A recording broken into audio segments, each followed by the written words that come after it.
ఈరోజు మీతో ప్రతి ఇంట్లో ఉపయోగపడే సూపర్ వంటింటి చిట్కాలు పంచుకోబోతున్నానండి. ఈ టిప్స్ చాలా సింపుల్గా కానీ రోజుకి మీకు ఉపయోగపడే మరిన్ని ఆలస్యం చేయకుండా మొదలు పెట్టేద్దామా.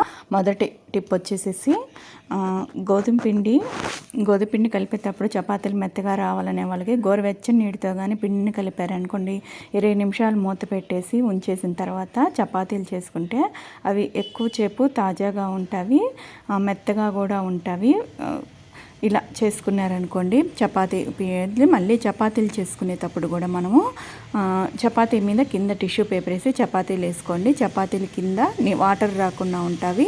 చపాతీ పైన కూడా మనం హాట్ బాక్స్లో పెట్టేటప్పుడు దానిపైన కొంచెం టిష్యూ పేపర్ వేసి పెట్టేస్తే చపాతీలు అనేటివి చాలా మెత్తగా వస్తాయి.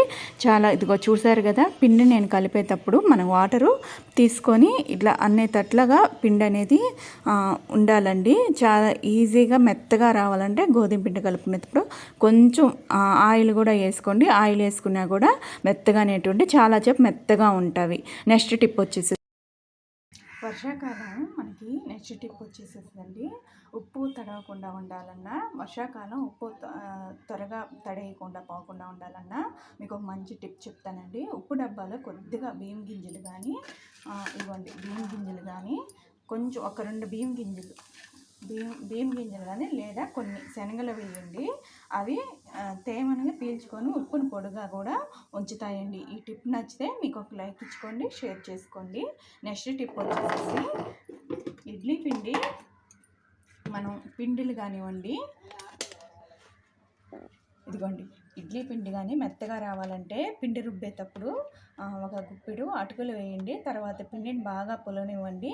ఇలా చేస్తే ఇడ్లీలు చాలా మెత్తగా వస్తాయి, స్పాంజీగా వస్తాయండి. ఇడ్లీ పిండిలో మనం కొంచెం అటుకులు కానీ రుబ్బుకునేటప్పుడు అన్నం కూడా వేసుకోవచ్చండి. ఇడ్లీలు మెత్తగా రావాలంటే ఇలా చిన్న టిప్స్ ఫాలో అవ్వండి. నెక్స్ట్ టిప్ వచ్చేసండి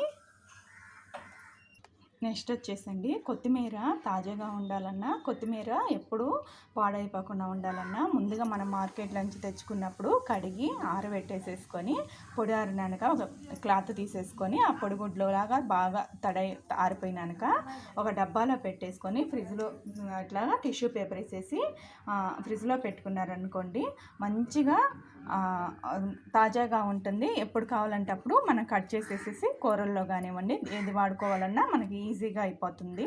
ఈ టిప్ నచ్చితే ఒక లైక్ ఇవ్వండి, షేర్ ఇవ్వండి, సబ్స్క్రైబ్ చేసుకోండి. తర్వాత టిప్ వచ్చేసేసి ఇవి మనము ఉల్లిపాయలు కట్ చేసేటప్పుడు అందరికీ కళ్ళలో నుంచి నీళ్ళు రాకుండా ఉండాలంటే మీకు ఒక ఈజీ టిప్ చెప్తున్నానండి. ఆనియన్స్ ఫస్ట్ వచ్చేసేసి వాటర్లో వేసేసి మనం వంట చేసుకునే ముందు వాటర్లో అయినా వేసి పెట్టేసుకోండి. లేదంటే ఉల్లిపాయలు ఒక 10 నిమిషాలు ఫ్రిడ్జ్లో పెట్టుకొని తర్వాత కొయ్యండి. ఇలా చేస్తే కళ్ళల్లో నీళ్ళు రావు, మంట అనిపించదు, చాలా వరకు తగ్గుతాయండి. ఈ టిప్ కానీ మీకు నచ్చదనుకోండి, లైక్ చేయండి, షేర్ చేసుకోండి. అందరికీ యూజ్ఫుల్ టిప్ ఇది. ఆనియన్ కట్ చేసేటప్పుడు ప్రతి ఒక్కరికి కూడాను నీళ్ళు అనేవి వస్తుంటాయి కదండి.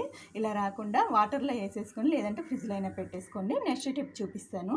మనం పాలు కాసి పక్కన పెట్టేస్తూ ఉంటాము, అవి ఇరిగిపోతామండి. బాగా కాసుకొని ఫస్ట్ మనం చేయాల్సింది, పాలు తాజాగా ఉండాలన్నా, పాలు బాగా విరిగిపోకుండా ఉండాలన్నా మీరు ఒక మంచి టిప్ చెప్తున్నానండి. పాలు మనం బాగా కాసుకొని ఒక పొంగు వచ్చాక ఒక 20 నిమిషాలు పెట్టేసేసుకొని పాలు కొంచెం చల్లారాక ఫ్రిడ్జ్లో పెట్టేసుకున్నారనుకోండి, పాలు ఎప్పుడు తాజాగా ఉంటాయి. ప్లస్ మీకు ఒకటి టిప్ చెప్తానండి.